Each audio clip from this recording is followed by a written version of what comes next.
Attachez votre ceinture et votre estomac. Bienvenue au pays des montagnes russes. Du plus froussard au plus téméraire, des grands 8, il y en a pour tous les goûts. La grande majorité d'entre eux fonctionnent sur le même principe. Le train monte très lentement jusqu'au point le plus haut du circuit et puis commence une descente et transforme donc son énergie potentielle qu'il a acquise lors de la montée en énergie cinétique. Un peu comme un skieur qui commence à dévaler une pente et qui progressivement accélère. Mais d'autres montagnes russes ont besoin d'une puissante impulsion dès le départ. Allez, on accompagne ces étudiants en physique dans les coulisses de la fabrication d'une attraction. Celle-ci doit passer de 0 à 85 km/h en 3 secondes. Il y a donc la lame qui est fixée sur le train qui entre dans ce moteur linéaire où effectivement à l'intérieur on retrouve des bobinages en cuivre et par une sorte d'effet aimant, ce moteur va attirer le train vers l'avant.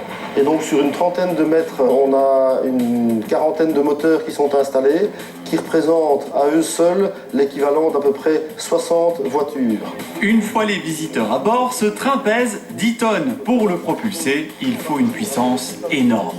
La puissance représentée par les moteurs représente à elle seule 1,5 fois toute la puissance du restant du parc. Et donc pour éviter de faire déclencher tout le parc à chaque lancée, il a fallu installer toutes ces batteries de condensateurs. L'alimentation électrique de ce genre d'attraction est un défi de taille. Mais une fois lancée, comment fait-on pour la freiner? Voici le système de freinage au niveau de l'attraction. 2 barreaux équipés d'aimants qui créent un champ magnétique. Et lorsque la voiture va rentrer, sans jamais toucher ses freins, ça va créer une force contre-électromotrice qui va freiner le train. Comme il s'agit d'aimants qui fonctionnent sans alimentation, même en cas de coupure de courant, ça freine quand même. Ce système de freinage magnétique est aussi utilisé sur certains bus. La vitesse, les loopings augmentent les sensations, mais c'est aussi une question d'environnement. Une attraction dans le noir, ça fait encore plus peur. Et donc c'est vraiment pour décupler cette sensation qu'on a installé ces tubes et notre public aura un peu perdu ses points d'orientation et ses points de référence. Et pour être sûr de donner des frissons aux visiteurs, les parcs d'attractions mettent le paquet sur le décor. Nous sommes dans une entreprise du Brabant wallon. Ici, on fabrique un monstre hologramme qui apparaîtra aux visiteurs dans le looping du Grand 8. C'est vraiment concluant. On a discuté avec le client pour des questions de détails, de texture de peau, etc., pour voir ce qui était acceptable et jusqu'où on pouvait aller pour faire peur, évidemment. Le monstre ne sera pas un vrai hologramme, mais bien une projection sur un écran un peu particulier. C'est un écran en 3 dimensions sur lequel est projetée une image en 2D et ça donne l'illusion d'un hologramme. Ça, c'est la matière que nous utilisons pour réaliser le monstre.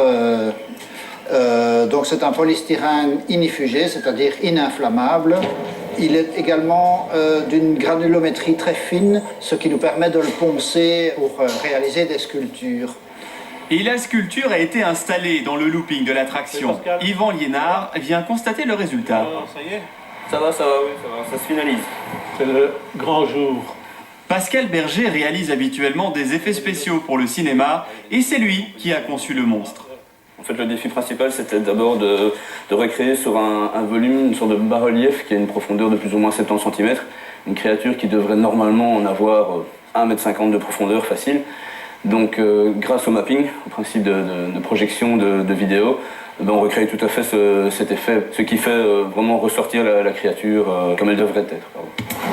Technologie de pointe, vitesse et décor, les parcs d'attractions vont toujours plus loin, toujours plus haut pour vous donner le grand frisson.